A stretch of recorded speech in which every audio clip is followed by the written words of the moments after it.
समन्ता चक्रवालेषु अत्रा गच्छन्तु देवता सद्धम्मं मुनिराजस्य सुनन्तो सग्गमुक्कदं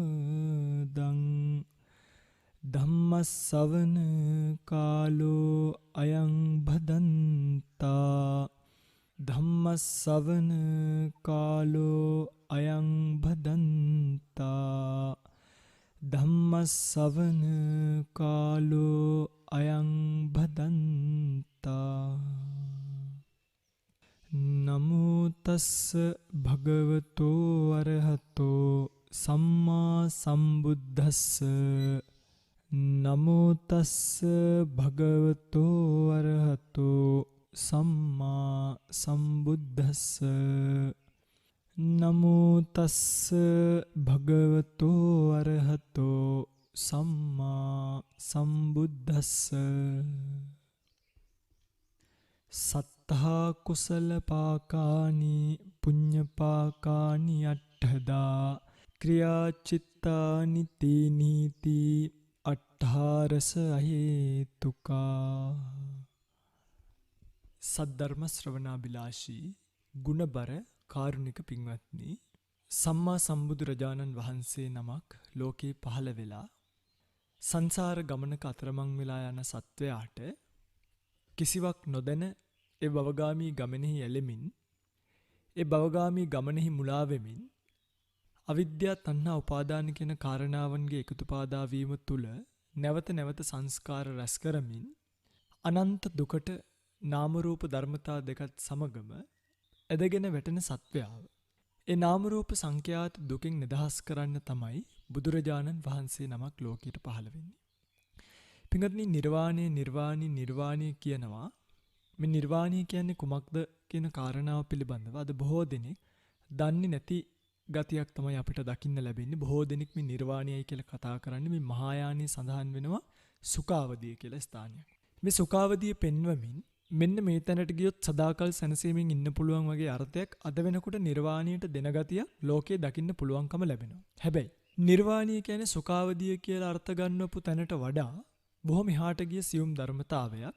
ඒ බව සිහිපත් කරනවා දීඝනිකායේ කේවට්ට සූත්‍රයේ සඳහන් වෙන විඥානං අනිදස්සනං අනන්තං සබ්බතෝ පබං එත්ත ආපෝච්ච පටවීච්ච තේජෝ වායෝ නගහදති ආදී වශයෙන් මේ ගාථාව පැහැදිලිවම සිහිපත් කරනවා. පඨවි ආපෝ තේජෝ වායෝ කියන මෙන්න මේ සතර මහා භූතයනොත් විඥානයාගේ අභාවයනොත් නාම රූපවල අසේසං උපරුජ්ජති ඉතිරිවක් නැතිව නිරුද්ධ කිරීමෙනුත් ලබන්න පුළුවන් විමුක්ති සෝයක් මිසක් අර සුඛාවදිය වගේ නොනැසී පවතින ආමිසමය සැපයක් පිළිබඳව නිර්වාණයද කතා කරන්නේ නැත.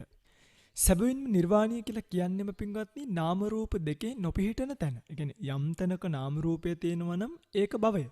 කාම භව, රූප භව, අරූප භව කියලා කියනවා. ඒතර මේ භවත්‍රය ඇතුළෙම කිසිම තැනක නාම රූප දෙකේ සිත හෝ ඒකත් සමගම පවතින රූපය කියන ධර්මතාවයන් තියෙනවා නම් දෙකම තියෙන්න පුළුවන්, දෙකෙන් එකක් තියෙන්න පුළුවන්. ඔය පිංගුතුල අහලා තියෙනවා. ඒකවෝකාර භව කියලා එකක් තියෙනවා. චතුවෝකාර භව කියලා එකක් තියෙනවා. පංචවෝකාර භව කියලා එකක් තියෙනවා. ඒකවෝකාර භව කියන්නේ එක ස්කන්ධයක් විතරක් පවතින භවයට. ස්කන්ධ එකක් විතරක් පිහිටන බව, ස්කන්ධ හතරක් විතරක් පිහිටන බව, ස්කන්ධ පහක් හෝ පිහිටන බව. මේ ආකාරයෙන් කොයි තැනක හෝ එකදු ස්කන්ධයක් හරි පවතිනවා නම් ඒ සෑම තැනක්ම පින්වත්නි නිර්වාණයට අයිති ධර්මතාවයක් නෙමෙයි භවයට අයිති ධර්මතාවයක්. එනිසා නිර්වාණය කියලා කියන්නෙම එත්තාපෝච පටවිච්ච තේජෝ වායෝ නගහදති. මේ පටවි ආපෝ තේජෝ වායෝ ආදී ධර්මතාවයන් චිත්ත චෛතසික රූප කියන ධර්මතාවයන් නොබැස නොපවතින යම් තැනක් තියනවාද අන්න ඒකට කියනවා නිර්වාණ ධාතුව කියලා. මෙන්න මේ නිර්වාණ ධාතුව වර්ණනා කරන්න තමයි බුදුරජාණන් වහන්සේ නමක් ලෝකයට පහළ වෙන්නේ. පින්වත්නි, මේ භාග්‍යවතුන් වහන්සේ දේශනා කරපු ධර්මය එනිසා කෙනෙක් සියුම්ව හරියට හරිතැන් වලින් අල්ලගත්තේ නැත්තම් මේ ධර්මයේ හරීම ගැඹුරුයි. මේ ධර්මයේ හරීම සියුම්. සාමාන්‍ය කෙනෙක් ගැන කවර කතාද දැන් සඳහන් කරනවා මිහිඳු මහරහතන් වහන්සේ ගැන. මිහිඳු මහරහතන් වහන්සේ උපසම්පදා සීමා මාලකයේදීම මහරහත් භාවයට පත් වෙනවා. මිහිඳු මහරහතන් වහන්සේ උපසම්පදා සීමා මාලකයේදීම මහරහත් භාවයට පත් වෙලා උන්වහන්සේ ත්‍රිපිටකය ඉගෙන ගන්න නැවත අවුරුදු 3ක් ගත කළා කියන එක සිහිපත් කරලා තියෙනවා. අවුරුදු 3ක කාලයක් ගත කරලා තියෙනවා. ඉතින් මේ මහරහත් භාවයට පත්වෙච්ච මිහිඳු මහරහතන් වහන්සේ වගේ මහා ප්‍රඥයෙකුට පවා ත්‍රිපිටකයේ අර්ථකථා සහිතව ඉගෙන ගන්න අවුරුදු 3ක් ගත වෙලා තියෙනවා නම් නිකන් ওই පිංගුතුලා හිතන්න. අද කාලේ අපි මොනවද දන්නේ නේ? අපි බොහොම ධර්ම කොට්ටාසියන්ගෙන් සුළු ප්‍රමාණයක් තමයි මේ දන්නේ. හැබැයි දන්නේ එකදු ගාතාවක් හෝ නිවනට ප්‍රමාණවත්. ඒකත් කියන්න ඕනේ. කියන්නේ එකදු ගාතාවක වුණත් අර්ථයේ අර්ථ විවරණිය දැනගත්තොත් ඒක නිවනට ප්‍රමාණවත්.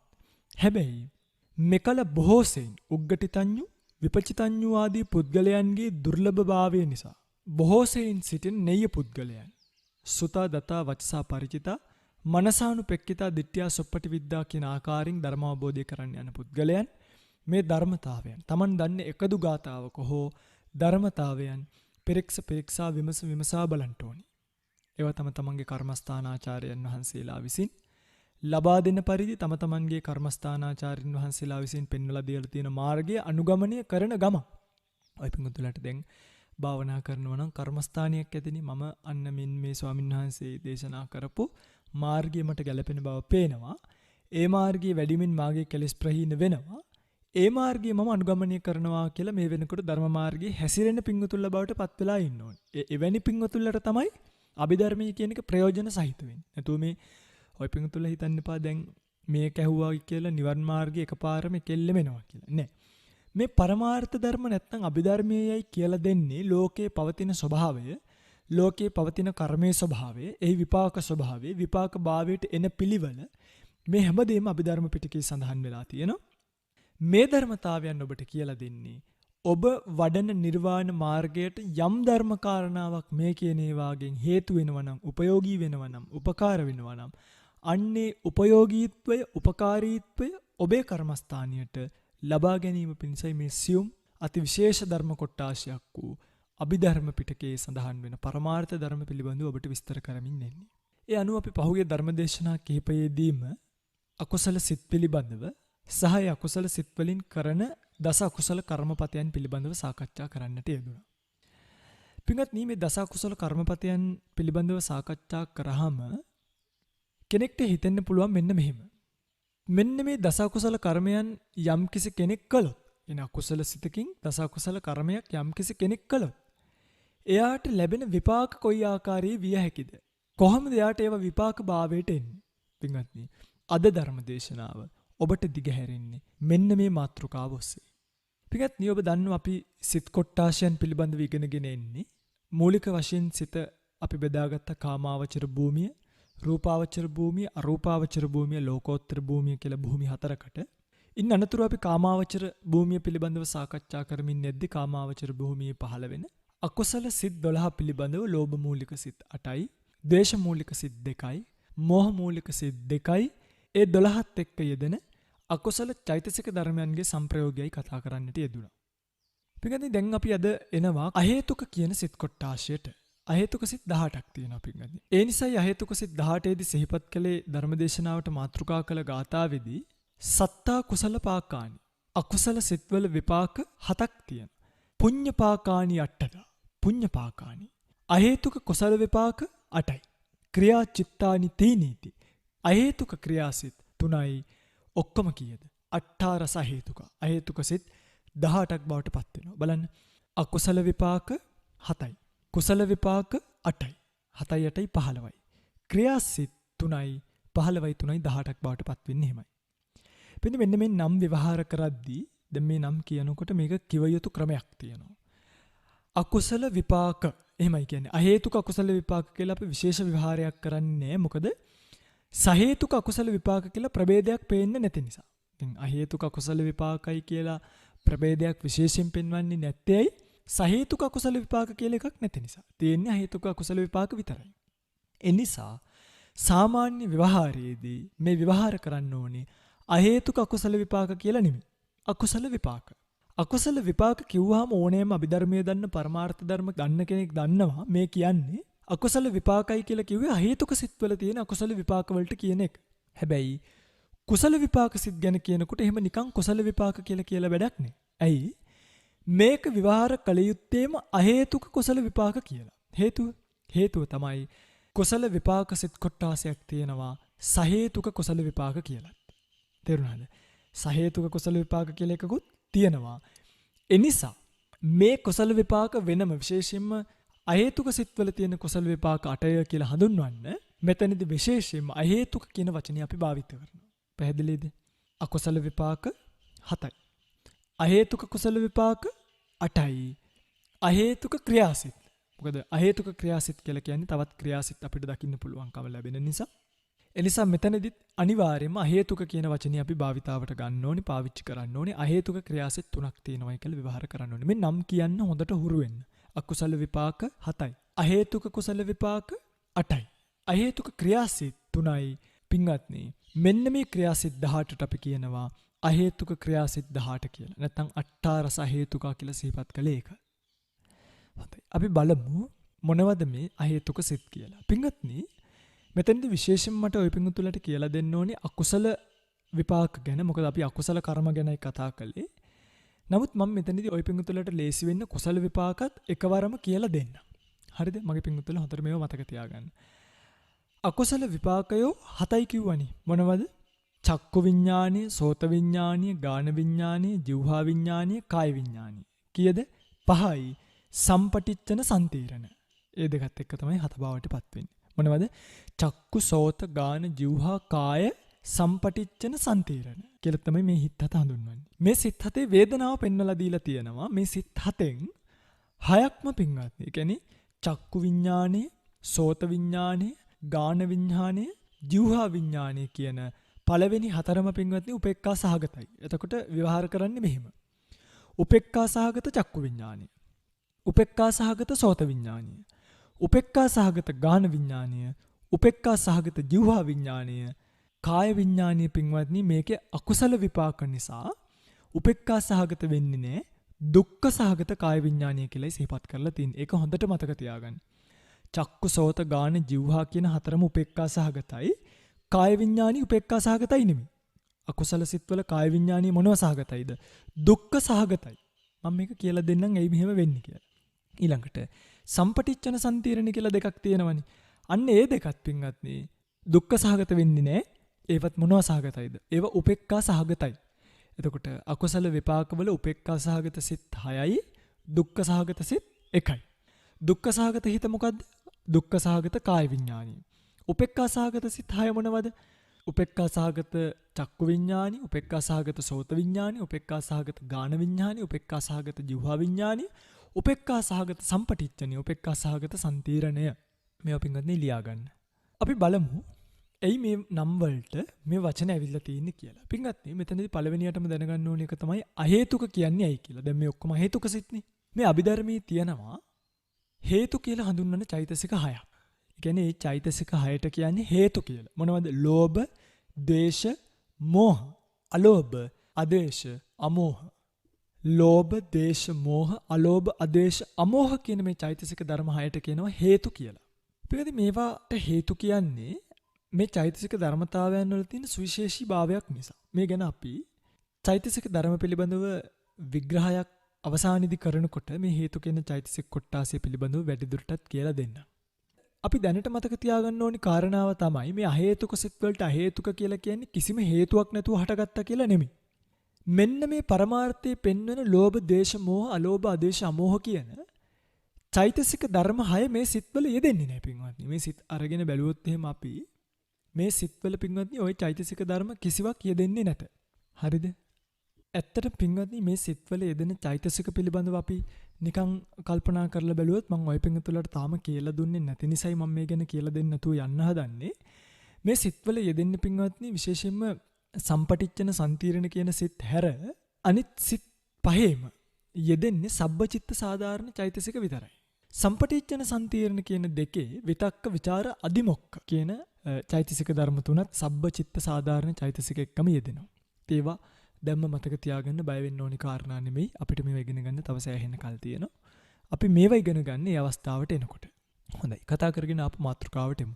දැන් අපි දන්නවා මේවට අලෝභ, අද්වේෂ, අමෝහ නැත්නම් ලෝභ, ද්වේෂ, මෝහ කියන චෛතසික ධර්ම 6 නැති නිසා තමයි මේවට කියන්නේ මේ සිත්වල ඒවා යෙදෙන්නේ නැති නිසා මේවට කියනවා අහේතුක සිත්ය කියලා. යම්කිසි සත්වයෙක් යම්කිසි අකුසල කර්මයක් කළාම අපි හිතමුකෝ දැන් කෙනෙක් අකුසල කර්මයක් කරනවා. ලෝභ මූලික සිතකින් හෝ දේශ මූලික සිතකින් හෝ මොහ මූලික සිත් වලින්. පින්වත්නි මෙන්න මේ අකුසල සිත් 12න් අකුසල සිත් 11කටම තියෙනවා ප්‍රතිසන්දිය ලබා දීමේ ශක්තිය. නැත්තේ මොකටද? මෝහ මූලික උද්දච්ච සංප්‍රයුක්ත සිතට විතරයි.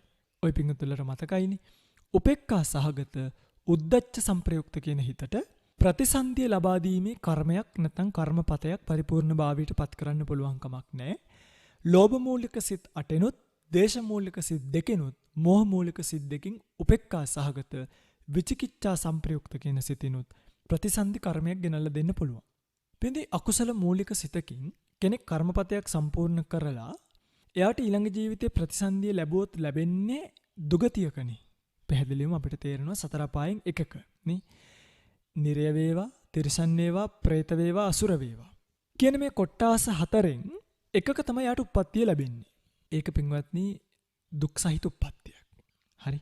ඒ නිසායි ඔය අකුසල සිත්වල දැන් අකුසල සිත්වල ප්‍රධාන වශයෙන් අකුසල සිත් ඔක්කොම එකට එකතු කරලා අකුසල සිත්වල ලක්ෂණ රස පච්චුපට්ඨාන පදට්ඨාන කියලා 4ක් දේශනා කරලා තියෙනවා. මොනවද? අකුසලං සාවජ්‍ය දුක්ඛ විපාක ලක්ෂණ. අකුසලිය කියලා කියන්නේ සාවජ්‍ය දුක්ඛ විපාක ලක්ෂණ. සාවජ්‍ය වැරදි දුක්ඛ විපාක. දුක් විපාක. කියන්නේ වැරදි සහිත වූ දුක් විපාක ලැබෙන ලක්ෂණ. යමෙක් අකුසලයක් කරොත් එයාට ඒකින් ලැබෙන්නේ ඉෂ්ට විපාකයක්ද අනිෂ්ට විපාකයක්ද? අන්න අනිෂ්ට විපාකයක් ලැබෙනවනේ. අන්න ඒ නිසා කියනවා අකුසලයේ ලක්ෂණය නැත්නම් අකුසල සිත්වල ලක්ෂණය තමයි පොදුවේ ඔක්කොගෙම වැරදි සහිත වූ දුක් විපාක ලබා දීම. ඒක තමයි ලක්ෂණය. ස්වභාවය කොටගෙන පවතින්නේ. කෘත්‍ය මොකද්ද? නැත්නම් රසය. කුසල පටිපක්ක රස. කුසලයට ප්‍රතිවිරුද්ධ කිරවීම. ඒ කියන්නේ ඉෂ්ට විපාක ලැබීමට ප්‍රතිවිරුද්ධ කිරවීම පටිපක්ක කියලා කිව්වේ ඒකයි. ප්‍රතිවිරුද්ධ කිරවීම තමයි අකුසලයේ කෘත්‍යභාවයට පත් වෙන්නේ. කාලුසිය පච්චුපට්ඨාන. කාලුසිය කියන්නේ කිලුට බව. වැටහෙන ආකාරය මොකක්ද? මේ අකුසලයේ කියන එක දැනෙන්නේ කොහොමද? තේරෙන්නේ කොහොමද? වැටහෙන්නේ කොහොමද? වැටහෙන්නේ කිලුට බව. කාලුසිය කියන්නේ කිලුට බවට කියන නම. කිලුට ඉන්නේ යමෙක් අකුසලයක් කරනකොට. අන්න ඒකයි. අයෝනිසෝ මනසිකාර පදට්ඨාන. නුනුවණින් මනසිකාරය කිරීම තමයි නැත්නම් වැරදි මනසිකාරය තමයි ආසන්න කාරණා බවට පත් වෙන්නේ. ආසන්න කාරණාව වැරදි මනසිකාරය.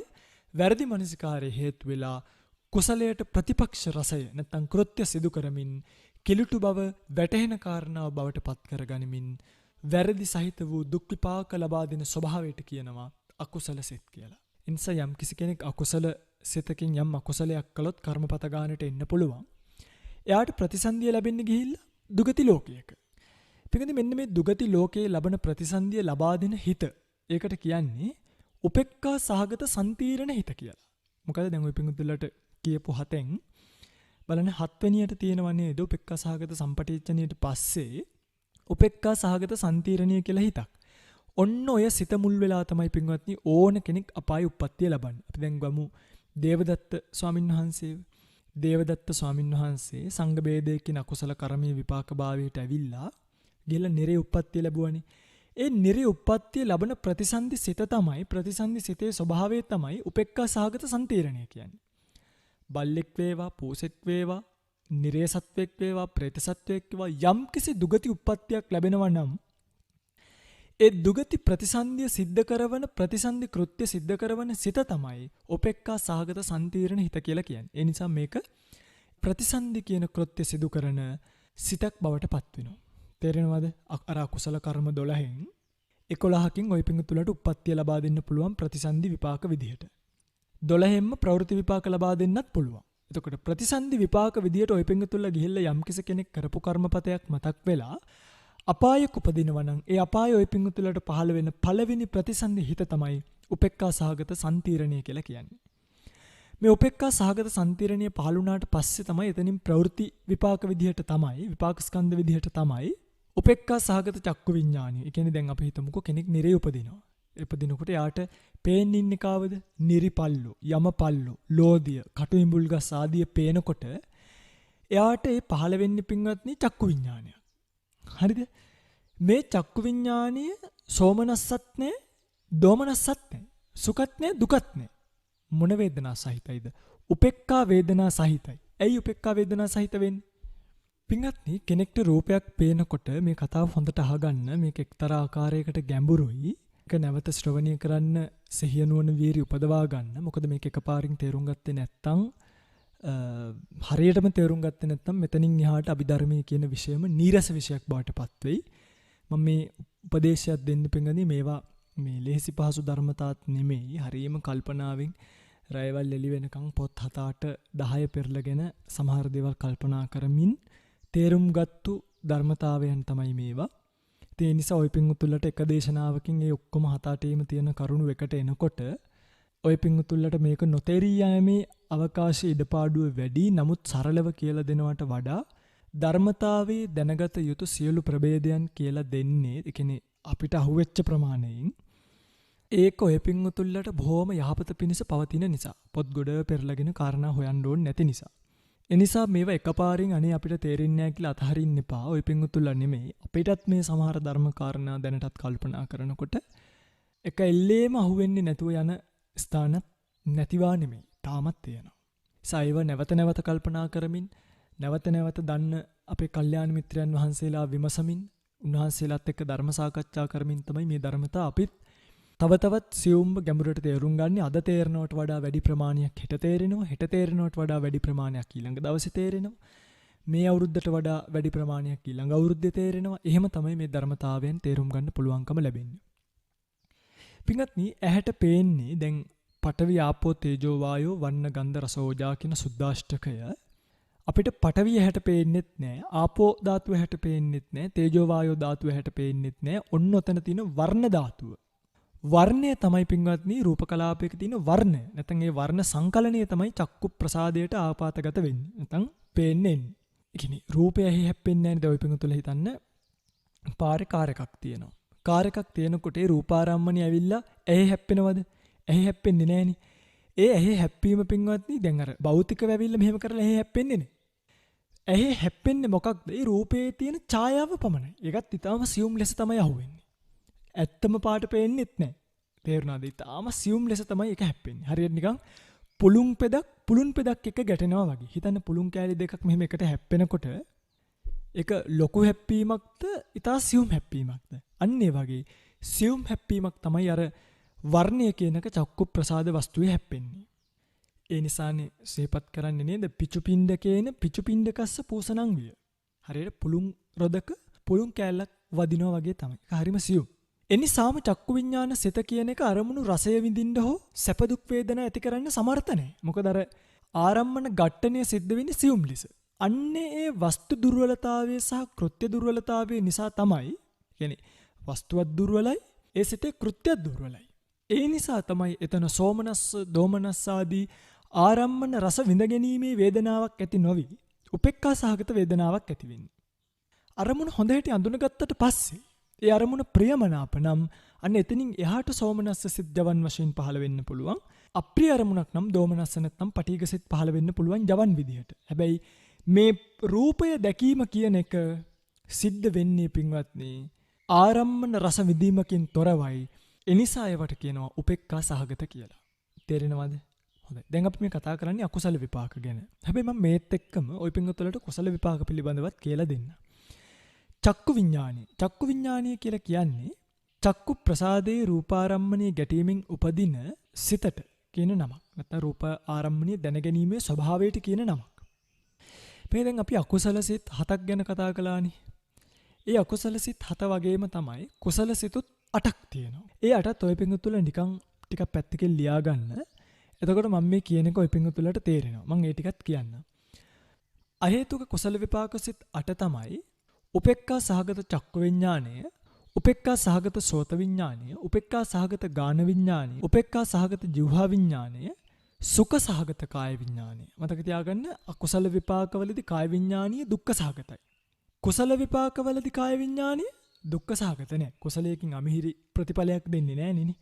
එනිසා අහේතුක කුසල විපාක සිත්වලදී කාය විඤ්ඤාණය සුඛ සහගතයි. සැප වේදනා දැනගන්න ස්වභාවයේ සිත. 5යි.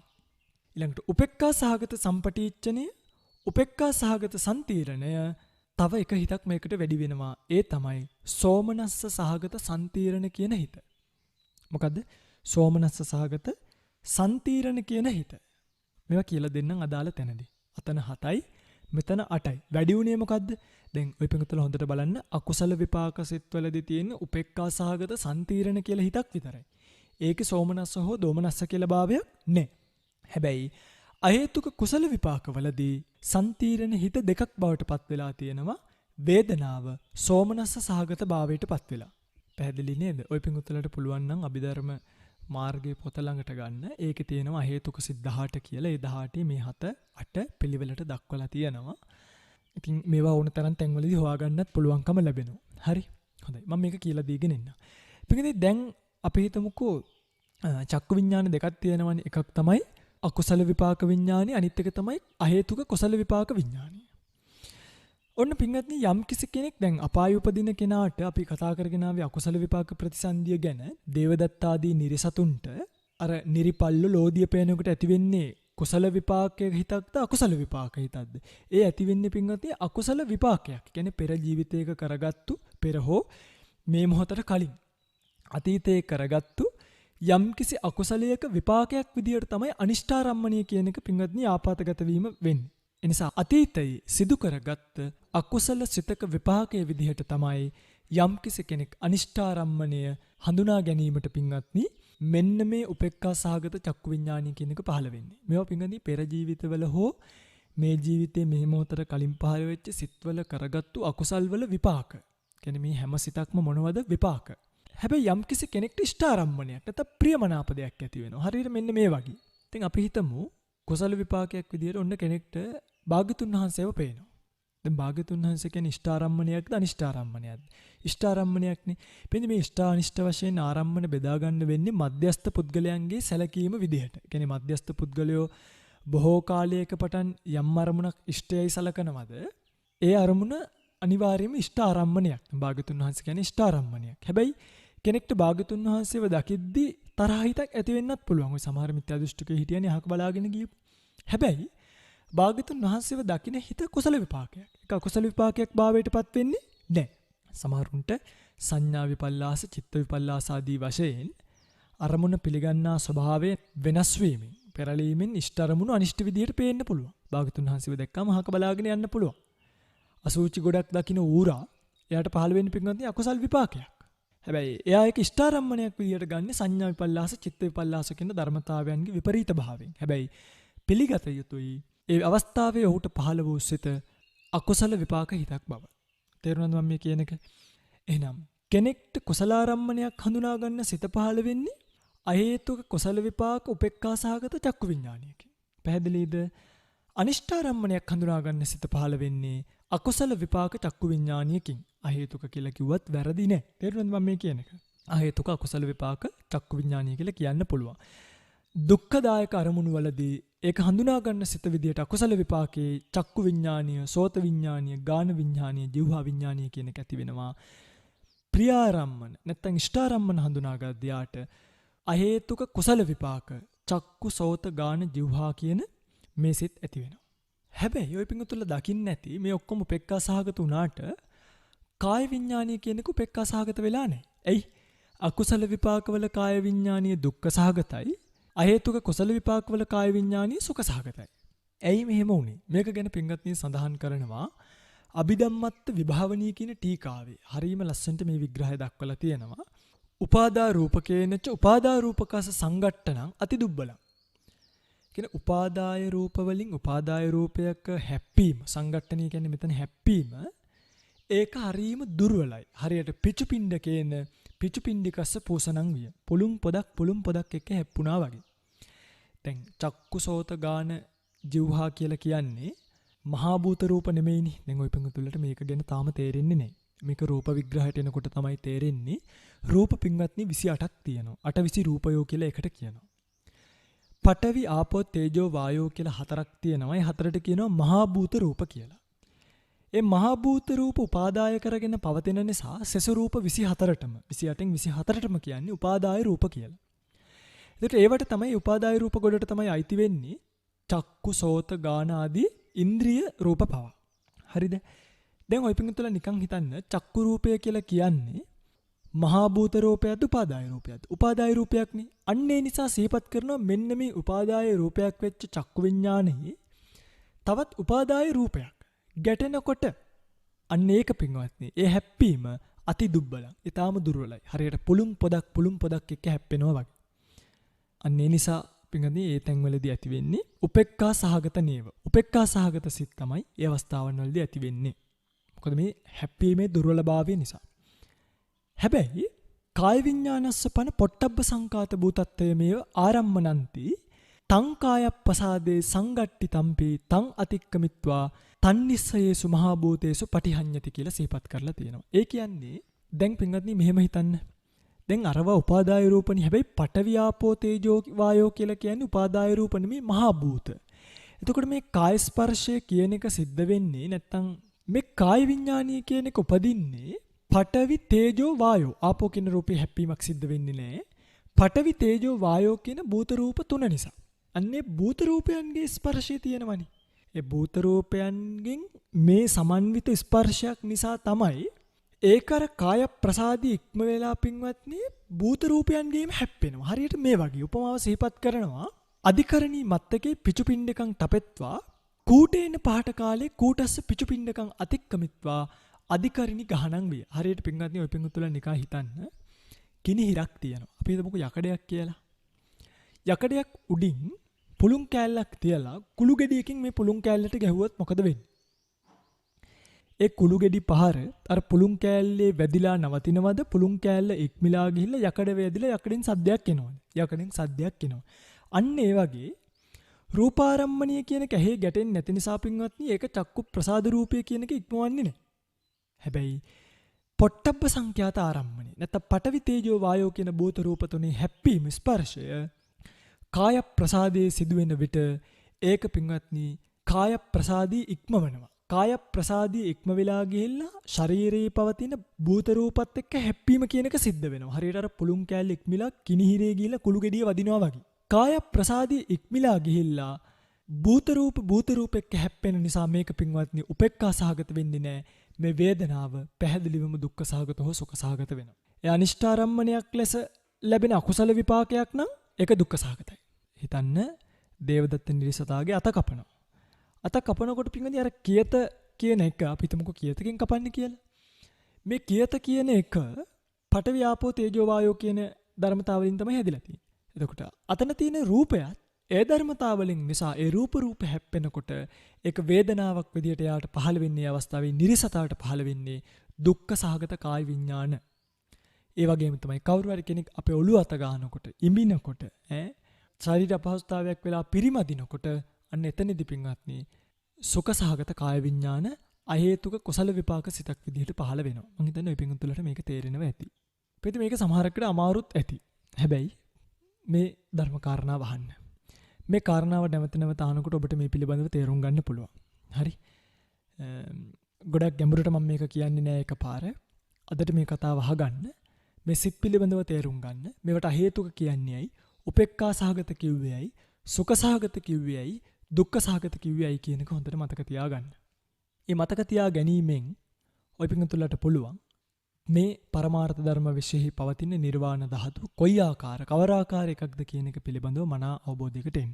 දැන් ඔය පිටුතුලට මම කියලා දුන්නා චක්කු සෝත ගාන જીවහා කාය කියන විඥාන පහක් ගැන අකුසල විපාක වශයෙන් 5යි කුසල විපාක වශයෙන් 5යි. එතකොට කීයක් තියෙනවද? 10ක් තියෙනවා. මෙන්න මේ 10ට කියනවා විශේෂ නමක්. මේක මතක තියාගන්න ඕනි. හොඳට මතක තියාගන්න ඕනි. මෙන්න මේ 10ට කියනවා දිපංච විඥාන කියලා. දිපංච. දි කියන්නේ දෙක, පංච කියන්නේ පහ. පහේ ඒවා දෙකක්. කුසල විපාක 5යි, අකුසල විපාක 5යි. අන්න මේවට කියනවා දිපංච විඥාන කියලා. ඊළඟට සම්පටිච්ඡන සිත් දෙකක් ගැන සාකච්ඡා කළා. අහේතුක කුසල විපාකවල සම්පටිච්ඡනය සහ අකුසල විපාකවල සම්පටිච්ඡනය පිළිබඳව. පිටින් මේ සම්පටිච්ඡනය කියලා කියන්නේ මොකක්ද? සිහිපත් කරනවා සම්පටිච්ඡනය කියන සිත පිළිබඳව පංච විඥාන ගහිතං රූපාදී ආරම්මණං සම්පටිච්ඡතිති සම්පටිච්ඡනං. පංච විඥාන ගහිතං රූපාදී ආරම්මණං. මේ ද්විපංච විඥානයන්ගෙන් යම්කිසි ආරම්මණයක් ගත්තට පස්සේ අපි හිතමුකෝ දැන් ද්විපංච විඥාන වලට තමයි එතකොට රූප පේන්නේ, ශබ්ද ඇහෙන්නේ, ගන්ධ රස ස්පර්ශ දැනෙන්නේ. ඉෂ්ඨාරම්මණයක් නම් අපි දන්නවා පහළ වෙන්නේ කුසල විපාක විඥානයක්. අනිෂ්ඨාරම්මණයක් නම් පහළ වෙන්නේ අකුසල විපාක විඥානයක් කිය.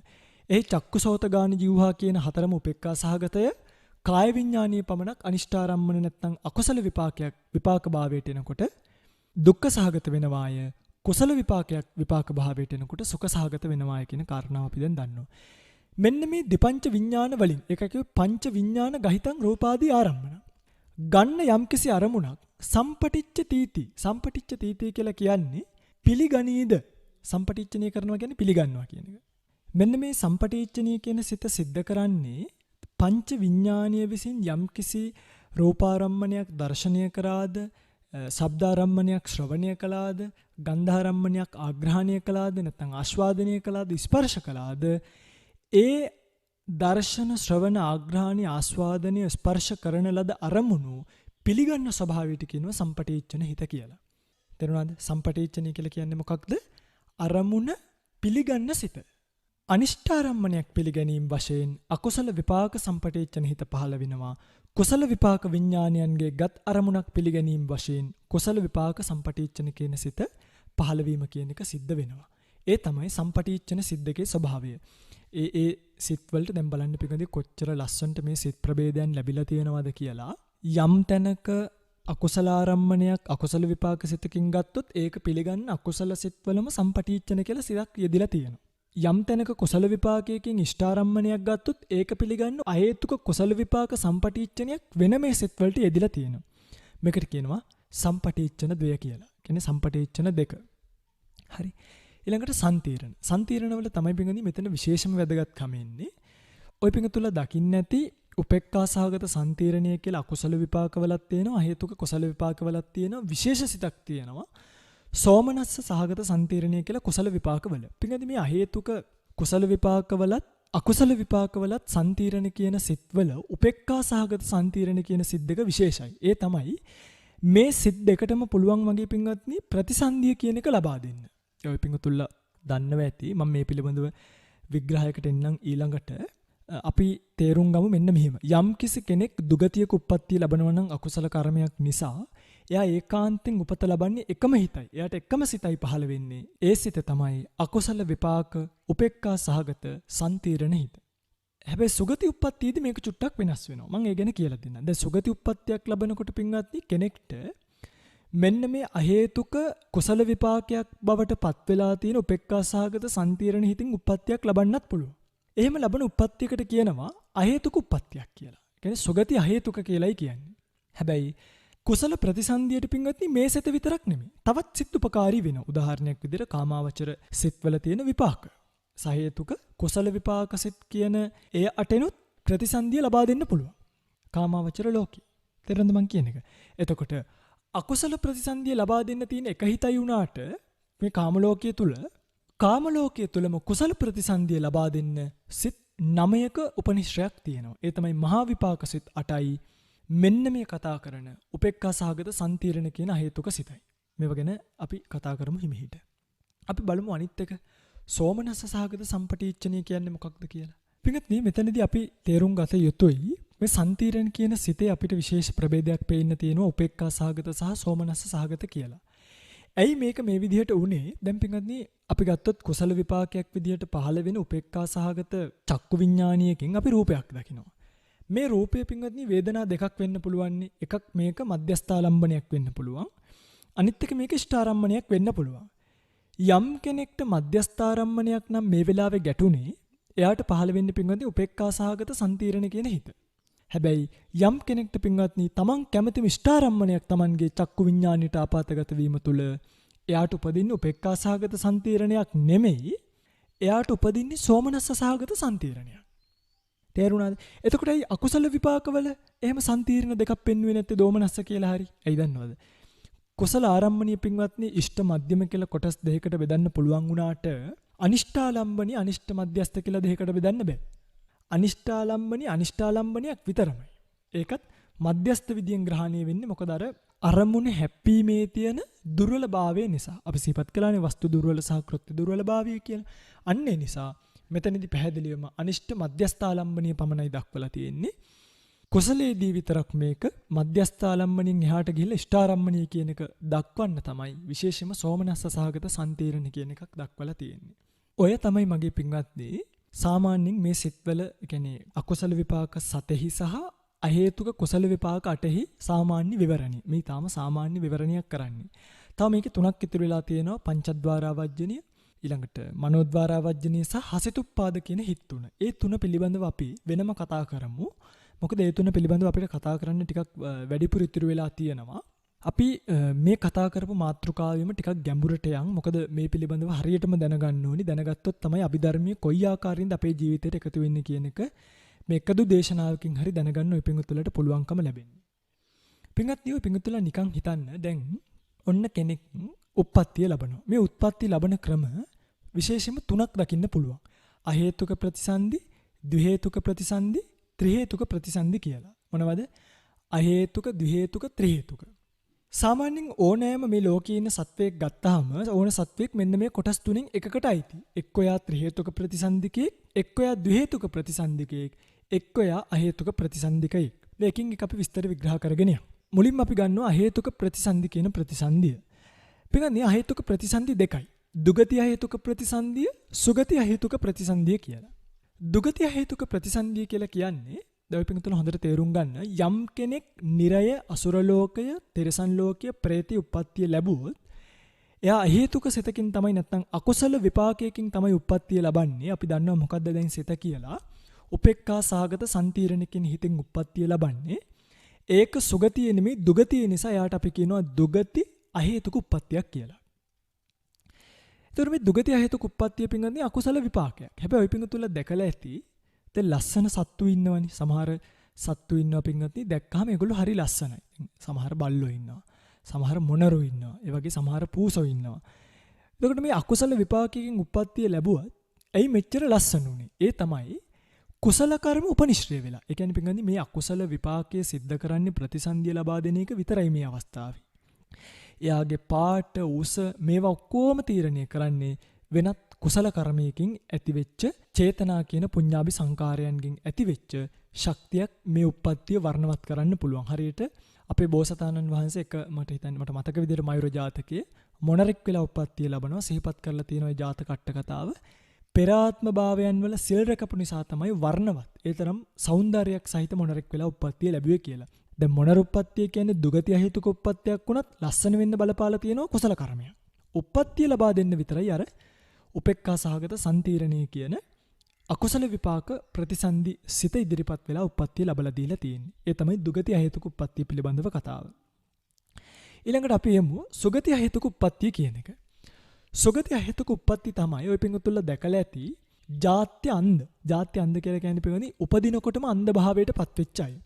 ඊළඟට ජාත්‍ය බිහිරි. අපි කියනවා මේ උපතින්ම බිහිරි. උපතින්ම ගොළුයි.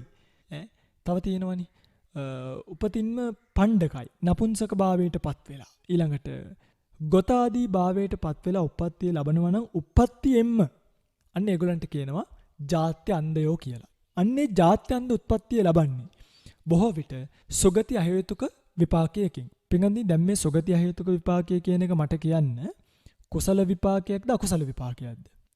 දැන් සමහරු කියනවා නේද උප්පත්තියම අන්ධ කෙනෙක් දැක්කහම අප්පෝ පෙර අකුසලයකින් ඉපදිලා තියෙන්නේ කියලා. අන්න බලන්නු අභිධර්මයේ නොදන්නා කම විපාකයේ කර්මඵලයේ ඔක්කොම පටලව ගන්නවනේ නේ. අන්න ඒක නිකුයි අභිධර්මයේ නොදන්නා ධර්මදේශනා කළා ධර්මකාරණාව කර්ම විපාකයේ පටලවනවා. ආලෝලිත්වා ධම්මං කතේති. මේවා පටලෝල අලවල කවලම් කරලා තමයි ධර්මයේ දේශනා කරන්නේ. මම නිකන් කියපුවා නෙමෙයි.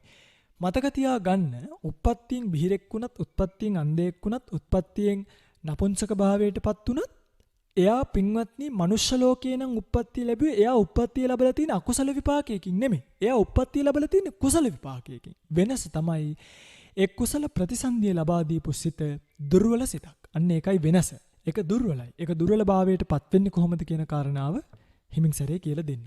යම් කෙනෙක් අර කතාව කිව්වොත් අනේ අකුසලයකින් උප්පත්තිය ලැබලා කියලා ඒක ධර්ම විරෝධී. මොකද මතක තියාගන්න කිසි විටකත් පින්වත්නි කුසල කර්මයක් අමිහිරි විපාකයක් ලබා දෙන්නේ නැහැ. ඒ නිසා සමහරක්කට ප්‍රතිසන්දිය විතරයි ඔය අහේතුක උප්පත්තියෙන් ලැබලා දීලා තියෙන්නේ. ඇස් පේන්නේ නැති කිරීම, කන් ඇහෙන්නේ නැති කිරීම, කතා කරන්න බැරි වීම ඒව ලැබලා දීලා තියෙන්නේ වෙනත් කර්මයක්. මොකද කොයිම වෙලාවකවත් කුසල කර්මයක් අමිහිරි විපාකයක් ලබා දෙන්නෙම නැහැ. කියන්නේ කෙනෙක් කුසලයක් කරලා S2 නැති වෙන්නේ නැහැ. තේරෙනවද මම මේ කියන එක? දැන් ඔය පිංගුතුලට මතක ඇති එක කතාවක් තියෙනවා. අර මල් පූජා කරන්න ගිහලා උපාසක උපාසිකාවන් පෙරසක් මොකද කරන්නේ මල් පූජා කරලා ඔක්කොලම හැමෝම ගිහිල්ලා උප්පත්තිය ලබනවා මේ මනුෂ්‍ය ලෝකේ. උප්පත්තිය ලබන කෙනා අංග විකලයි මන්දබුද්ධිකයි අතපය ඇද වෙලා තමයි උප්පත්තිය ලබන්නේ. දැන් මල් පූජා කරපේකේ කුසලයෙන් මේගොල්ලන්ට ලැබුණේ. හැබැයි අංග විකල වෙලා මන්දබුද්ධික වෙලා ඉපදුනේ. එතකොට මල් පූජා කරපේකේ කුසලයෙන්ද? නෑ. ඒ මල් පූජා කිරීම කියන එකත් එක්ක මේගොල්ලෝ සිදු කරගත්ත අර මල් ගසද්දී කූඹියන් මැරීම මම ওই පුංගුතුලට මේ කතාව කලින් කියලා දීලා තියෙනවා. මල් ටික ගසනකොට දැන් මල් වල කූඹි වැහුවා. වහනකොට මොකද කරේ? තරහසිතින් ඕක ගැසුවා. එන්නේ අකුසල කර්මීය ප්‍රත්‍ය වුණා අර උප්පත්තියට. එතකොට ජාත්‍යන්ත භාවයටපත් උනත් ඒ උප්පත්තිය මනුස්ස ජීවිතයේ ලැබුවේ පින්වත්නි කරගත්තු කුසල කර්මයකින්. හැබැයි ඒක බරපතල කුසල විපාකයක් බවට පත් උනේ නැහැ. දුර්වල කුසල විපාකයක් බවට පත් වුණා. ඒ නිසා සුගතියක උප්පත්තියක් ලැබුවත් ද්වේතුක ත්‍රි හේතුකවත් නෙමෙයි අහේතුක උප්පත්තියක් තමයි ලැබුවේ. ඒ නිසා මතක තියාගන්න කුසලයක් නිසා කවදාවත් උපදින්නේ නැහැ අමිහිරි විපාක සහිතව. ඇස් පේන්නේ නැති වෙන්නේ, කන් ඇහෙන්නේ නැති වෙන්නේ සමහරක් විට ප්‍රතිසන්දි හිතේ දුර්වලතාවය නිසා ඒක වෙන්නත් පුළුවන්. ඒක නෑ කියනවා නෙමෙයි. හැබැයි බොහෝ විට වෙනත් කර්ම රාශියක් බලපාලා අකුසල කර්ම රාශියක් බලපාලා තමයි ඒ ඉන්ද්‍රිය දුර්වලතාවය, දුබලතාවය සත්වයාට ඇති කරවන්නේ. ඒ බව හොඳට තේරුම් ගන්න ඕනේ. දැන් අපි දන්නවා හේතුක ප්‍රතිසන්දි දෙන්න ගැනනේ. දුගති හේතුකය සහ සුගති හේතුකය ගැන. දුගති හේතුක කියලා කියන්නේ තිරසන් නිරිය പ്രേත අසුර ලෝකවල වල ඉන්න අය. සුගති හේතුකය කියලා කියන්නේ මනුෂ්‍ය ලෝකයේම උප්පත්තියම අන්දගොළු බිහිරි ගොත උමතු පණ්ඩක නපුංසක උපතෝභ්‍යංජනක ආදී තත්වයන්ට පත්වෙච්ච ඇත්තෝ. මේ වගේම ද්විහේතුක සහ ත්‍රිහේතුක කියලා ප්‍රතිසන්දි දෙකකුත් තියෙනවා. දැන් අහේතුක ප්‍රතිසන්දි දෙන්න වගේම ද්විහේතුක කියලා එකකුත් තියෙනවා, ත්‍රිහේතුක කියලා එකකුත් තියෙනවා. සාමාන්‍යයෙන් මනුෂ්‍ය ලෝකයේ ගත්තොත් පින්වත්නි දැන් අපි දන්නවා එතකොට තිරසන් නිරිය പ്രേත ආදී තැන්වල උප්පත්තිය ලබන්නේ කොයි සත්වයෝද? එතන ත්‍රිහේතුකයි උපදින්නෙත් නැහැ, ද්විහේතුකයි උපදින්නෙත් නැහැ. පැහැදිලි සතර අපායේ කෙනෙක් ඉපදුනොත් ඒ උපදින්නේ පින්වත්නි දුගති අහේතුක උප්පත්තියක්මයි. ඒක පැහැදිලි. හැබැයි මනුෂ්‍ය ලෝකේ ගත්තාම මනුෂ්‍ය ලෝකේ සුගති හේතුක පුද්ගලියෙක් ඉන්නවා, ද්විහේතුක පුද්ගලියෙක් ඉන්නවා, ත්‍රිහේතුක පුද්ගලියෙක් ඉන්නවා. තේරුණාද? දුගති ලෝකයේ ද්විහේතුක ත්‍රිහේතුකයි නේ. මනුෂ්‍ය ලෝකයේ මේ තුන් කොටාසෙම ඉන්නවා. සුගති හේතුකයක් ඉන්නවා, ද්විහේතුකයක් ඉන්නවා, ත්‍රිහේතුකයක් ඉන්නවා. කොහොමද මේව වෙන්නේ කියන එක කියලා දෙන්න. දිව්‍ය ලෝක ගන්න. දිව්‍ය ලෝක සය ගත්තොත් එහෙම දිව්‍ය ලෝකෙ පින්වත්නි සුගති අහේතුක කියන උප්පත්තිය නේ. ඒ කියන්නේ ජාත්‍යන්දිය, ජාත්‍ය බිහිරෝ ඒගොල්ලෝ දිව්‍ය ලෝකේ නැහැ. ඒගොල්ලෝ ඉන්නේ මේ මනුෂ්‍ය ලෝකෙ විතරයි. දිව්‍ය ලෝකේ ඉන්නේ කොට්ටාස දෙකයි, ද්විහේතුක සහ ත්‍රිහේතුක. කෙනෙක් ද්විහේතුක වෙලා දිව්‍ය තලයේ උප්පත්තිය ලබන්නත් පුළුවන්. ඒක වෙන්න පුළුවන්. බ්‍රහ්ම ලෝකයේ ගත්තොත් බ්‍රහ්ම ලෝකයේ ද්විහේතුක ප්‍රතිසන්දිත් නැහැ. බ්‍රහ්ම ලෝකයේ තියෙන්නේ හුදු ත්‍රිහේතුක ප්‍රතිසන්දි විතරමයි. පැහැදිලිද? දුගති ලෝකවල දුගති අහේතුක ප්‍රතිසන්දි. මනුෂ්‍ය ලෝකේ සුගති අහේතුක ඉන්නත් පුළුවන්, ද්විහේතුක ඉන්නත් පුළුවන්, ත්‍රිහේතුක කියන කොටාස තුنين එක්කෙනෙක් ඉන්න පුළුවන්. ඒතකොට ඔය පින්වතුන්ලා එක්ක ත්‍රිහේතුකයෙක්, එක්ක ද්විහේතුකයෙක්, එක්ක සුගති අහේතුකයෙක්. හරිද? දැන් සුගති අහේතුකයව නම් හඳුනා ගන්න ලේසි. හැබැයි ඒකෙත් මෙහෙම එකක් තියෙනවා පින්වත්නි. දැන් උප්පත්තිය ලැබනකොට මම ඔය පින්වතුන්ලට පුංචි කාරණාවක් මෙතනදී කියලා දෙන්නම්. උප්පත්තිය ලැබනකොට ඔය පින්වතුන්ලා අහලා ඇති ලස්සන ගාතාවක්. පඨමං කලලං හෝති කලලා හෝති අබ්බුදං අබ්බුදා ජායතේ පේසි පේසි නිබ්බත්තතේ ගනෝ ගනා පසාකා ජායන්ති කේසා ලෝමා නකාපිච කියලා. මේ තියෙන සත්වයක් මෞකසකට ආවට පස්සේ කලල රූපයේ ඉඳන් එයාගේ වර්ධනය සිද්ධ වෙන ආකාරය පඨමං කලලං හෝති. පළවෙනියට මොකද්ද වෙන්නේ? කලලය ඇති වෙන්නේ. මේ කලලය කියන එක පින්වත්නි සිද්ධ වෙන්නේ මවත් පියත්ගේ ඒ සන්නිපාතය කියන එක සිද්ධ වීමත් එක්ක එතනට ගන්ධබ්බෙක් එළඹ සිටියාද? ඒ කියන්නේ උප්පත්තිය ලබන්න සුදුසු පුද්ගලයෙක් ඒ සංසේචනීය වෙච්ච තැනට එළඹුණාද? ඔන්න ඔය තුනේම එකතුවට කියනවා කලල රූපය කියලා. කලල රූපය දෙවණියටපත් වෙන්නේ පින්වත්නි කලලා හෝති අබ්බුදං. අබ්බුද කියලා කියන්නේ පෙන පිටක් වගේ ස්වභාවයට. තේරුණාද? අනතුරුව අබ්බුදෙන් පේශියත්, පේශියෙන් ගණයත්, ගණයෙන් අතුපසත්, අතුපසෙන් අනතුරුව කෙස්ලොම් නියදත් ආදී දේවල් හටගන්නවයි කියන එක සිහිපත් කරලා තියෙනවා. පින්වත්නි මෙන්න මේ ටිකෙන් දැන් චක්කු ප්‍රසාදය කියන එක දැන් ඔය පින්තුලට මේ වගේ ඉතින් කියන්න ගියොත් කෙලවරක් නැතුව කියන්න වෙනවා. හරිද? පින්වත්නි දැන් ඔය පින්තුල අහලා තියෙනවනේ සත්ව යෝනි තියෙනවයි කියලා හතරක්. මොනවද මේ සත්ව යෝනි හතර? ඔය පින්තුල දන්නව නේද? අණ්ඩජ ජලාබුජ සංසේදජ ඕපපාතික කියලා සත්ව යෝනි 4ක් තියෙන බව.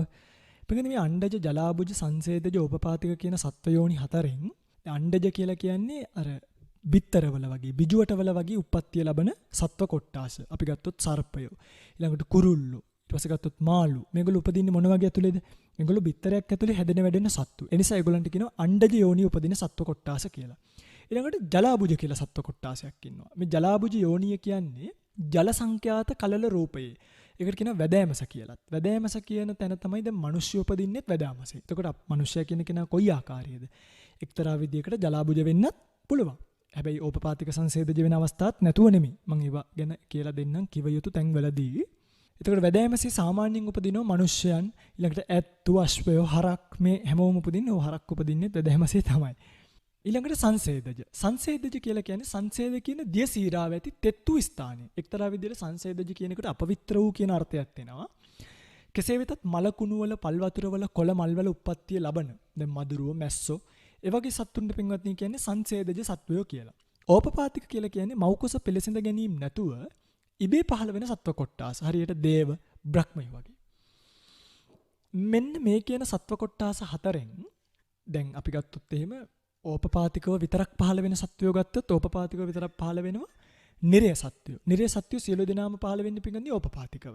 ඊළඟට නිජ්ජාම ප්‍රේතයෝ. ඒගොල්ලන්ට කියනවා අසුරයෝ කියලාත්. අසුරයෝ පහළ වෙන්නේ ඕපපාතික නැත්තම් මේ ඉබේ පහළ වෙන සත්ව කොට්ටාසයක් විදිහට. ඉබේ කියලා කියන්නේ මේ හේතුවක් නැතුව පහළ වෙනව නෙමෙයි, මෞකස පිළිසිඳ ගැනීමක් නැතුව නිකම්ම ගිහිල්ලා පහළ වෙනවා. ඊළඟට දේව කියන දේව කොට්ටාසය පහළ වෙන්නේ ඕපපාතිකව, බ්‍රහ්මයෝ පහළ වෙන්නේ ඕපපාතිකව කියලා සිහිපත් කරලා තියෙනවා. ඊළඟට ඕපපාතිකව විතරක් එහෙම පහළ වුණාට මේ 4 ක්‍රමයෙන්ම පහළ වෙන අයත් ඉන්නවා. ඒ කියන්නේ අණ්ඩජ, ජලාබුජ, සංසේදජ, ඕපපාතික කියන 4 ක්‍රමයෙන්ම පහළ වෙන්න පුළුවන් තිරස්චීනයෝ. ඊළඟට අනිත් ප්‍රේතයෝ, නිජ්ජාම ප්‍රේතයෝ හැර නැත්නම් අසුරයෝ හැර අනිත් ප්‍රේතයෝ. ඊළඟට අසුර කියන දේව කොට්ටාසය එක්තරා විදිහකට, මනුෂ්‍යයෝ, ඊළඟට භූමස්තක දෙවියෝ. භූමස්තක දෙවියොත් මෙහෙම පහළ වීමේ අවකාශයක් තියෙනවා. ඉතින් ඒ වගේනේ කියලා දෙන්න වෙන්නේ රූප වර්ණනාව සිද්ධ කරනකොට. මට කියන්න ඕනි උනේ දැන් ඔය පෙඟුත්තලා නිකන් හිතන්න ඕපපාතිකව පහළ වෙන සත්වයෙක්ගේ නම් ප්‍රතිසන්දියත් එක්කම චක්කු ප්‍රසාදාදී දේවල් සියලු දේවල් හට ගන්නවා. කියන්නේ අංග පරිපූර්ණව තමයි ඇති වෙන්නේ.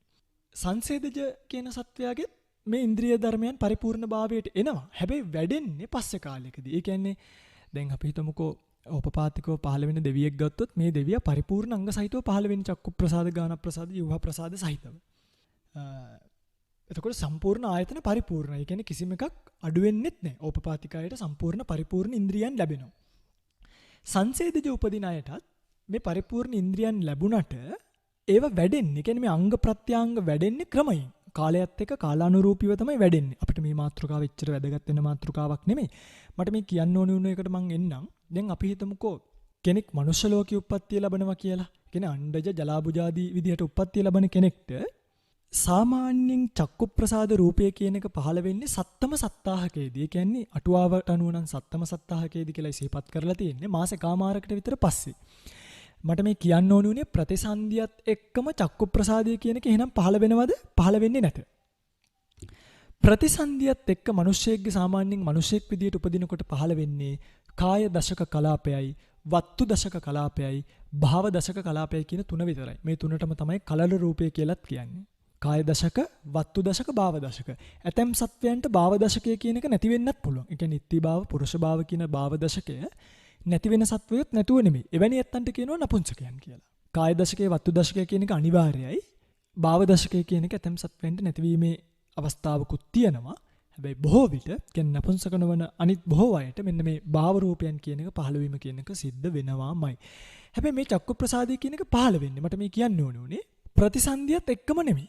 ප්‍රතිසන්දිය සිද්ධ වෙලා මාස එකමාරකට විතර පස්සේ තමයි චක්කු ප්‍රසාද, සෝත ප්‍රසාද ආදී දේවල් ඇති වෙන්නේ. තේරුණාද? මේවා ඉතින් පින්වන්දි විස්තර විග්‍රහයක් මම ආපහු සැරයක් මේ දේශනාවේ අගම කරන්නම්. මේ රූප පහළ වෙන විදිහ උපපාතික සත්වයන් පිළිබඳව නිකන් මම මේ කියන කාරණා විතරක් දැනට තේරුම් ගන්න. ඊළඟට දැන් අපි කියාගෙන ආවේ මනුෂ්‍ය ලෝකයේ, දිව්‍ය බ්‍රහ්ම ලෝකයේ පහළ වෙන උත්පත්තීන් පිළිබඳව.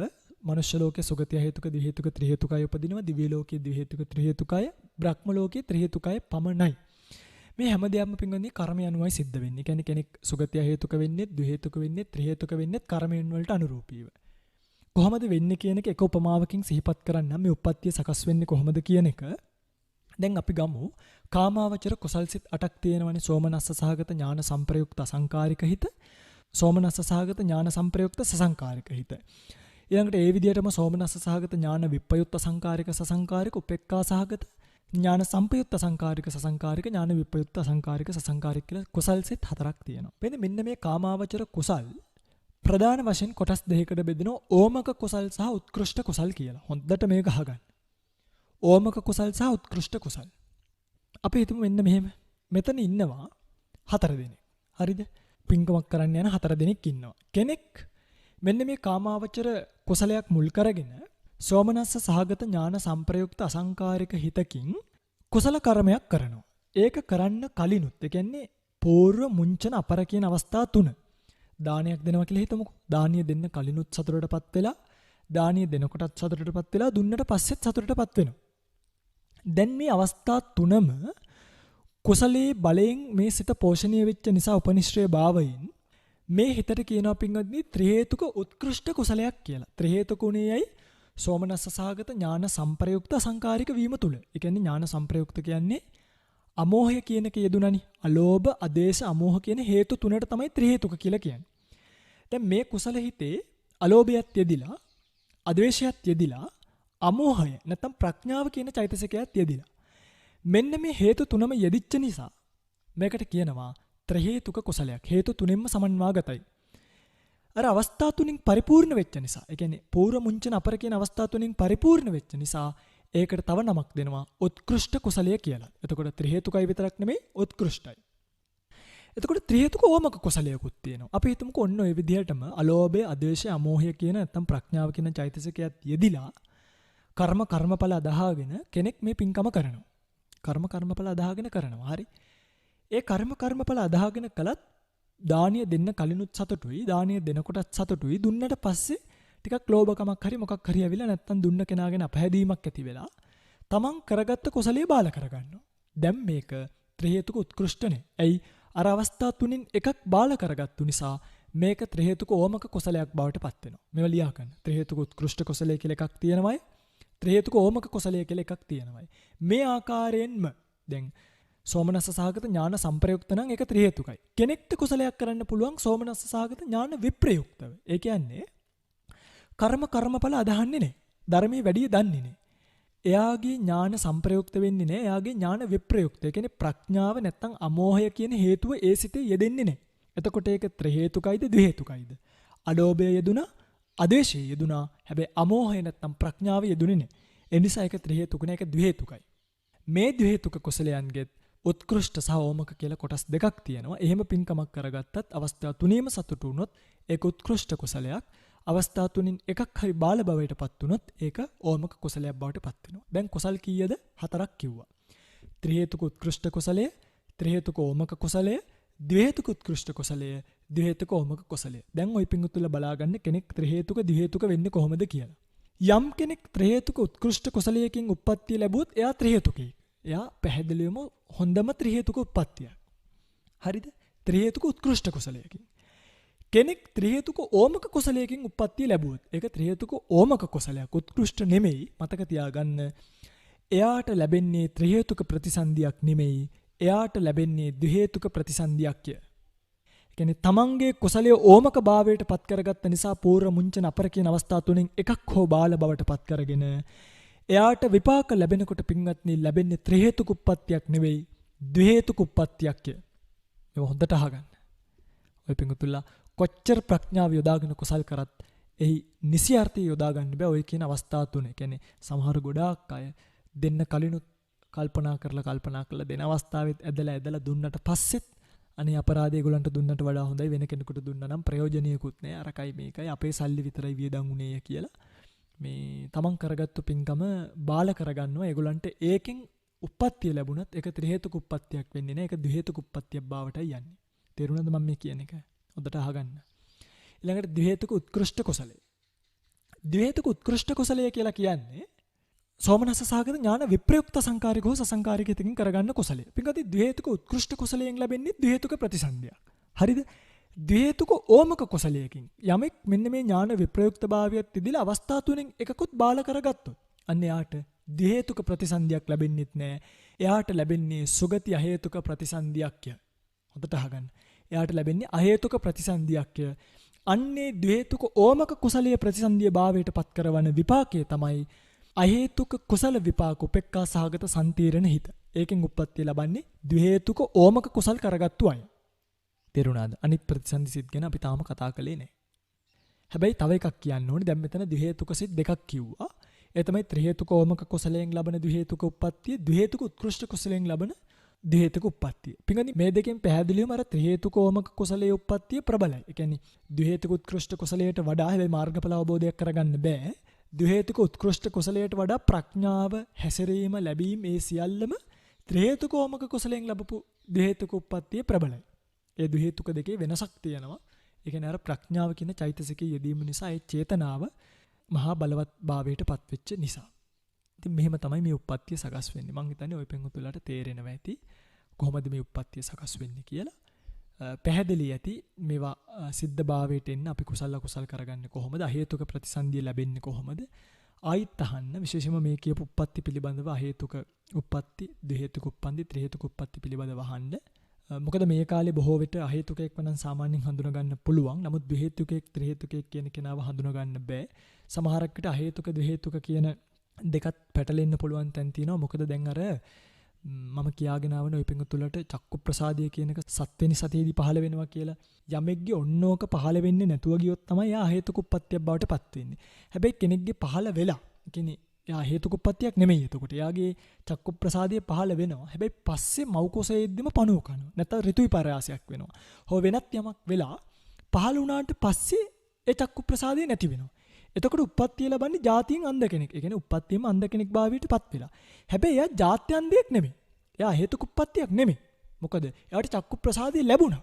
චක්කු ප්‍රසාදය ලැබුණට වෙනත් අකුසල කර්මයකින් තමයි එයාගේ ඇස්පෙනීම කියන එක නැති කළේ. අර ලැබෙන්නෙම නැතුව ගියොත් තමයි එයා හේතුක කෙනෙක් බවට පත් වෙන්නේ. නැත්තම් බොහෝ විට එයා ද්වේතුක කෙනෙක් බවට පත් වෙන්න පුළුවන් ඉඩකඩ තියෙනවා. ඉතින් ඒක සාමාන්‍ය කෙනෙක්ට ගෝචර වෙන්නේ නැහැ. එයා ජාත්‍යන්තයේක්ද නැද්ද කියන එක. ඒ කියන්නේ අහේතුකයේක්ද නැද්ද කියන එක බුද්ධ ආදී මහෞත්මයන්න් වහන්සේලාටම විශේෂ වෙන කාරණාවක් බව දැනගන්න ඕනි. ඉතින් මම හිතන්නේ ඔය පින්තුලට පැහැදිලි ඇති සිත් පිළිබඳව. මම මෙතන 7යි 8යි සම්පූර්ණ 15ක් කියලා දුන්නා. තව 3ක් අපිට ඉගෙන ගන්න තියෙනවා. ඒ 3 පිළිබඳව අපි ඊළඟ ධර්ම දේශනාවේදී තව ධර්ම කාරණා සහිතව අහේතුක සිත් 3, පංචද්වාරා වජ්ජන, මනෝද්වාරා වජ්ජන, හසිතුප්පාද කියන සිත් 3 පිළිබඳව අපි ඊළඟ ධර්ම දේශනාවකදී කියලා දෙන්නම්. මට ඇත්තටම කියන්න උවමනා වුණේ මේ ධර්ම දේශනාවේදී ඔය පින්තුලට තමන් අකුසල සතකින් කරගන්න අකුසල කර්මයක් කර්මපතභාවයට පත් වෙනකොට ලබන උප්පත්ති කොයි ආකාරයේද, රූපය පහළ වීම කොයි ආකාරයෙන්ද සිද්ධ වෙන්නේ කියන එක සම්බන්ධව විතරයි. ඉතින් ඔය පින්තුල මතක තියාගන්න මේ කියන චක්කු විඤ්ඤාණ, සෝත විඤ්ඤාණ, ගාන විඤ්ඤාණ, ජීවහා විඤ්ඤාණ කියන ඒවා ඇති වෙන්න බලපාන කාරණා කිහිපයක් තියෙනවා. ඒ තමයි දැන් උදාහරණයකට චක්කු විඤ්ඤාණය ඇති වෙන්න රූපාරම්මණිය තියෙන්න ඕනේ, චක්කු ප්‍රසාදය තියෙන්න ඕනේ, ආලෝකය තියෙන්නත් ඕනේ. මොකද වර්ණ රූපයෙන් එන්නේ ඒ නිසායි කළුවරේදී රූප බලන්න බැරි. ආලෝකය නැති වුනහම වර්ණය පේන්නේ නැහැ හැට. ආලෝකය සහ මනසිකාරය කියන මෙන්න මේ හතරම තිබ්බොත් අපිට චක්කු විඤ්ඤාණය කියන එක පහළ වෙනවා. ඊළඟට සෝත විඤ්ඤාණියත් ඒ වගේමයි ශබ්දාරම්මණිය, සෝත ප්‍රසාදී, අවකාශ ධාතුව. අවකාශ ධාතුව කියලා කියන්නේ ශබ්දය යන්න කන් සිදුර අවහිර නොවි විවෘතව පවතින්න ඕනේ. අන්නේ අවකාශ ධාතුව තියෙන්න ඕනේ කියලා සිහිපත් කරලා තියෙන්නේ ඒකයි. ඊළඟට ගාන විඤ්ඤාණය ඇති වෙන්නේ ගාන ප්‍රසාදීය, ගන්ධාලම්බණය, ඊළඟට වායෝ ධාතුව. වායෝ ධාතුව කියන්නේ පිංගුණී දැන් නාසිකා සිදුරින් වායෝ ධාතුව වැදගත්තාමනේ මේක දැනෙන්නේ. ගාන ප්‍රසාදීය වදින්න ගිහිල්ලා අන්නේ නිසා. මනසිකාර්ය කියන මේ හතර. ගාන ප්‍රසාදීය, ගන්ධාලම්බණය, වායෝ ධාතුව සහ මනසිකාර්ය කියන හතර උපකාරී වෙන්න ඕනේ. ජීවහා විඤ්ඤාණ සිත් දෙක ඇති වෙන්න. ජීවහා ප්‍රසාදීය, රසාලම්බණය, ආපෝ ධාතුව සහ මනසිකාර්ය කියන හතර. ආපෝ ධාතුව කියලා කිව්වේ අර දිවෙහි තෙත් ගතිය. නේද? ආපෝ ධාතුව තියෙන්න පේ රස දැනෙන්නේ. අන්න ඒ නිසා තමයි මේකට ආපෝ ධාතුව සිහිපත් කරලා තියෙන්නේ. කාය විඤ්ඤාණය කියන එක ඇති වෙන්නේ කාය ප්‍රසාදය, භූතත්‍රය සංඛ්‍යාත ස්පර්ශය. කියන්නේ පඨවි, තේජෝ, වායෝ කියන මෙන්න මේ මහා භූත රූප තුනේ ස්පර්ශය හමු වෙන්න ඕනේ කාය ප්‍රසාදයට. ඊළඟට ශරීරයේ තියෙන පඨවි ධාතුව උපනිශ්‍රේ භාවයට පත් වෙන්න ඕනේ. මොකද ශරීරයේ පඨවි ධාතුවට තමයි මේ කාය විඤ්ඤාණය සුඛසහගත වෙලා ඇතිවීමේ උපකාරය වෙන්නේ. ඊළඟට මනසිකාර්ය කියන හතර. මොනවාද? කාය ප්‍රසාදය, භූතත්‍රය සංඛ්‍යාත ස්පර්ශය, පඨවි ධාතුව, මනසිකාර්ය කියන හතර ඇති වුණොත් එතන කාය විඤ්ඤාණය කියන එක ඇති වෙනවා. ඊළඟට අපි සම්පටිච්ඡන සිත් පිළිබඳව ඉගෙන ගත්තා. පිළිගන්න සිත කියලා අපි ඉගෙන ගත්තා. ඒකෙත් කුසල අකුසල කියලා ප්‍රභේද දෙකක් තියෙනවා. සන්තීර්ණ සිත් 3ක් තියෙනවා. ප්‍රතිසන්දිය ලබා දෙන දෙකයි උපේක්ඛා සහගත සන්තීර්ණිය. ඊළඟට සෝමනස්ස භාවය තීරණය කරන සෝමනස්ස සහගත සන්තීර්ණ හිත කියලා හිතක් තියෙනවා හේතුක කුසල විපාකවල. ඉතින් අපි ඔක්කොම පිළිබඳව ඉගෙන ගත්තා. ඊළඟට පටිසන්ධිය සිද්ධ වෙනකොට කොහොමද හේතුක ද්විහේතුක ත්‍රිහේතුක ආදී වශයෙන් උත්පත්ති ලබන්නේ? ඒ වගේත් එක්ක ලබන රූප කලාප මොනවද කියන එක පිළිබඳවත් යන්තම් ඉගෙන ගත්තා. හරි. ඉතින් මම මේ පිළිබඳව දීර්ඝ විස්තරයක් කරන්න බලාපොරොත්තු වෙනවා. රූප පිළිබඳව ධර්මදේශනාව සිද්ධ කරනකොට ඔය පිංගුතුල්ල නිකන් මතක තියාගන්න මෙන්න මෙහෙම එකක්. දැන් අපි අකුසල හිතකින් අකුසලයක් කරාම අපිට පහළ වෙන්නේ විපාක ස්කන්ධයක්නේ. විපාක ස්කන්ධ කියලා කියන්නේ වේදනා සංඥා සංකාර විඥාන. එතන රූප කියන ධර්මතාවය නේ. ඒ කියන්නේ අකුසල සිතකින් අකුසල හිතක්ම තමයි ආයෙත් විපාක විදියට ලැබෙන්නේ. හැබැයි කර්මානුරූපී උපදින රූප කොටාසයක් තියෙනවා. ඒවට විපාක ස්කන්ධ කියලා කියන්නේ. ඒවට කියන්නේ කර්මජ රූප කියලා. අන්නේ කර්මජ උපදින රූප පිළිබඳව තමයි කලින් සිහිපත් කරේ. සාමාන්‍යයෙන් අණ්ඩජ ජලාබුජ සත්වය. නැත්තම් අණ්ඩජ ජලාබුජ කියන්නේ කවුද කියලා දුන්නා. වැදෑමස සහ පිටරවල ඇති වෙන සත්වය නැත්තම් ගබ්බසෙය්‍යක කියලා කියනවා. ගබ්බසෙය්‍ය කියන්නේ මාතෘ ගර්භයේ නිද්‍රාව සිද්ධ කරන බැවින් මේගොල්ලන්ට කාය භාව වත්තු කියන තුනම එකවර පහළ වෙනවා. ප්‍රතිසන්දියත් එක්කම කලල රූපය කියලා කියන්නේ ඒකට. භාව රූපේ නොලැබී යන්නත් පුළුවන් නපුංසකාදී උප්පත්තියක් ලැබෙනකොට. නමුත් කාය වත්තු කියන දෙකම අනිවාර්යයෙන්ම පවතිනවා. ඒවට කර්මජ රූප කියලා කියනවා. ප්‍රවෘත්ති කාලයේදී තමයි නැත්තම් කාලයක් යනකොට තමයි අනිත් රූපයන් ඇති වෙන්නේ. කම්ම සමුට්ඨාන රූපත් ඇති වෙනවා. චිත්ත සමුට්ඨාන රූපත් ඇති වෙනවා. ළඟට උතු සමුට්ඨාන රූපත් ඇතිවීම කියන එක සිද්ධ වෙනවා. ඒවා අපි හිමින් සැරි අවශ්‍ය තැන්වලදී ඉගෙන ගැනීම සිද්ධ කරමු. ඕපපාතිකව පහළ වෙන සත්වයන්ට සියලුම දේවල්, සංසේදජව පහළ වෙන සත්වයන්ටත් සියලුම දේවල් එකපාර ලැබෙනවා. එතනදී ඕපපාතිකව පහළ වෙන අයට එකවරම පරිපූර්ණ භාවයෙන් තමයි ලැබෙන්නේ. සංසේදජව පහළ වෙන අයට පරිපූර්ණව ලැබුණාට ඒවා වැඩෙන්නේ කාලයත් එක්ක. අපි හිමත් සිහිපත් කිරීමක් කළා. තවත් අපි මේකෙදි දැනගත යුතු කාරණාවක් මම මේත් සමගම සිහිපත් කරන්නම් මේ දේශනාව පරිපූර්ණ භාවයට එන්න. දැන් කාම ලෝක උප්පත්තියක පින්වත්නි කියන්නේ කාම ධාතුව තියෙනවනේ දිව්‍ය ලෝක සයත් මනුෂ්‍ය ලෝකයත් සතර පායත් කියන මේ කාම ලෝක උප්පත්තියක සාමාන්‍යයෙන් 820 රූපයම ලැබෙනවා. නැත්තම් කලාප වශයෙන් කිව්වොත් කලාප 21ම ලැබෙනවා. හැබැයි එතනදී ස්ත්‍රියකට පුරුෂ භාව රූපේ පිහිටන්නේ නැහැ. එතකොට කලාප 20යි ඇති වෙන්නේ. දැන් කලාප 21ක් තියෙනවා. ඒවා අපි රූප ධර්මතා පිළිබඳව ඉගෙන ගමු. නිකම් මතක තියාගන්න ස්ත්‍රියට පුරුෂ භාව රූපය ලැබෙන්නේ නැහැ. පුරුෂයාට ස්ත්‍රී භාවයේ රූප ලැබෙන්නේ නැහැ. අන්ධ මිනිසුන්ට චක්කු ප්‍රසාදය ලැබෙන්නේ නැහැ. ඒ වගේ මේක අඩු වෙනවා. ඉතින් එක කලාප අඩු වෙන්න පුළුවන්. හරි.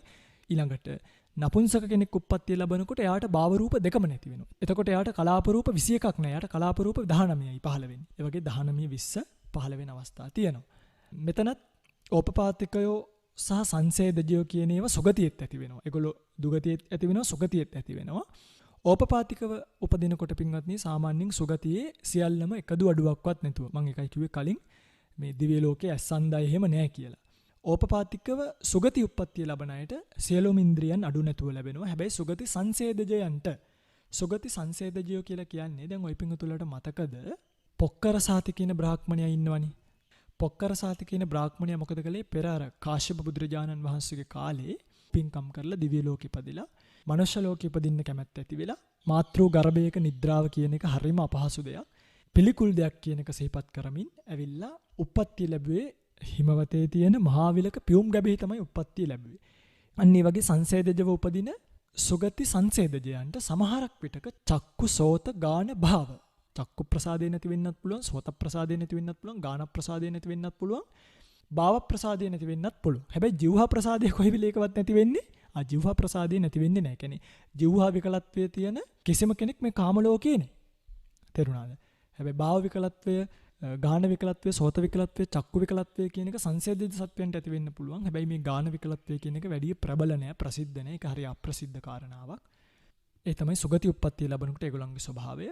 දුගති උප්පත්තිය ලැබනකොට දුගති උපදින සංසේදජ උපපාතික කියන දෙකටම චක්කු ප්‍රසාද, සෝත ප්‍රසාද, භාව ප්‍රසාද කියනවා නොලැබෙන්න පුළුවන්. තේරුණාද? හැබැයි ඕපපාතිකයන්ට මෙතනදීත් ගාන ප්‍රසාදය කියන එක අනිවාර්යෙන්ම ලැබෙනවා. සංසේදජයන්ට සමහරක් විට ගාන ප්‍රසාදය නැති වෙන්න පුළුවන්. මෙතනත් අනිත් දේවල් වල ඉන්ද්‍රියන් වල විකලත්වයක් ඇති වෙන්නේ නැහැ කියන එක සිහිපත් කරලා තියෙනවා. ඕවා තමයි උප්පත්තිය සමග ප්‍රතිසන්දිය සමග ඇති වෙන කර්මජ රූප පිළිබඳව ඔය පිංගුතුල දැනගත යුතු දේවල්. මම හිතනවා ඔය පිංගුතුලට පැහැදිලි ඇති, යම් තරමකට ගැඹුරුත් ඇති. මේ ධර්මදේශනාව මෙතනින් එහාට මම සිද්ධ කරන්නේ නැහැ. මේ ධර්මදේශනාව එකවරක් නෙමෙයි. මතක තියාගන්න. එකවරක් නෙමෙයි ඔය පිංගුතුලට මේ ධර්මදේශනාව එකවරකින් අහගන්න බෑ. තේරුම් ගන්නත් බෑ මේ ධර්ම දේශනාව දෙතුන් පාරක් හතර පහ පාරක් අහන්න. එහෙම අහනකොට ඔය පිංගුතුලට මේක මනාව තේරෙයි. කොලයක් අරගෙන නෝට් කර කර මේ වහන්න. ඇහුවොත් ඔය පිංගුතුලට මේ කාරණාව මනාව තේරුම් ගන්න පුළුවන්. ආපහු කොහින්වත් මේ කාරණාව පිළිබඳව ඉගෙන ගන්න දේවල් නැති තරම් කරුණු කාරණා ඔබට හොයාගන්න, අල්ලගන්න මේ එකම දේශනාවෙන් වුණත් පුළුවන්කම ලැබෙයි. ඉතින් ඒ නිසා ඒ බව සිහිපත් කරමින් ධර්ම දේශනාව අවසන් කරනවා. ප්‍රාර්ථනා කරනවා හැම දිනෙකටම මේ ඇති කරගන්නට යෙදුණු පරමාර්ථ ධර්මයන් පිළිබඳව ඥානය සියලුම දෙනාට චතුරාර්ය සත්‍ය ධර්මයේ පැතූ බෝධියකින් සුවසේම අවබෝධ වීම පිණිස පවතිවා. සියලු දෙවියන් මෙපින් අනුමෝදන් කරගනිත්වා. දෙවියන්ද ප්‍රාර්ථනීය බෝධියකින් උතුම් නිවනින් නිවේවා කියලා කවුරුත් සාදු කියලා ප්‍රාර්ථනාවක් ඇති කරගන්න. දෙවියන්ට පින් අනුමෝදන් කරමු. ආකාසට්ටාච බුම්මට්ටා දේවානාගා මහිද්దికා පුඤ්ඤන්තං අනුමෝදිත්වා චිරං රක්칸තු ශාසනං. ආකාසට්ටාච බුම්මට්ටා දේවානාගා මහිද්దికා පුඤ්ඤන්තං අනුමෝදිත්වා චිරං රක්칸තු දේශනං. ආකාසට්ටාච බුම්මට්ටා දේවානාගා මහිද්దికා පුඤ්ඤන්තං අනුමෝදිත්වා චිරං රක්칸තු මං පරන්ති.